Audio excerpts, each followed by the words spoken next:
बहुत समय पहले की बात है। एक दूर के छोटे से गांव में एक नन्ही सी लड़की रहती थी जिसका नाम था चांदनी। चांदनी के दिल में एक अनोखी चमक थी, जैसे रात के आसमान का सबसे चमकता सितारा।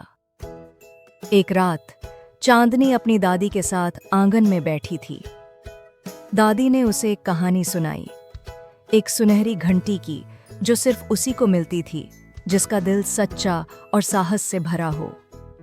चांदनी के मन में एक सपना जागा, क्या मैं वह घंटी ढूंढ सकती हूँ? और अगली सुबह अपना छोटा सा झोला लेकर वह एक नए सफर पर निकल पड़ी। रास्ते में एक छोटा सा नीला पंछी उसका दोस्त बन गया।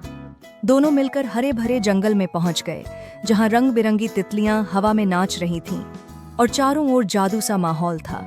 अचानक वे एक पुराने टूटी हुई पुल के पास पहुंचे।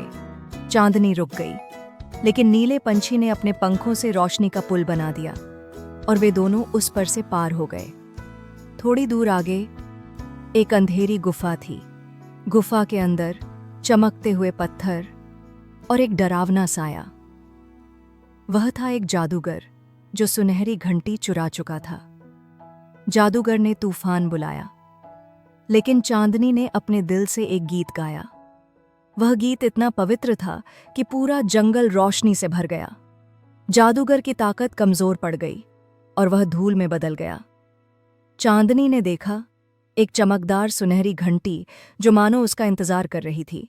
उसने घंटी बजाई और पूरे गांव में रोशनी, खुशी और हंसी फैल गई। गांव वाले और दादी फूलों के हार लेकर चांदनी का स्वागत करने लगे और उस दिन चांदनी ने सीख लिया कि सच्चा दिल, प्यार और साहस सबसे बड़ा जादू होता है। आसमान में चांद मुस्कुराने लगा और सितारे गीत गाने लगे।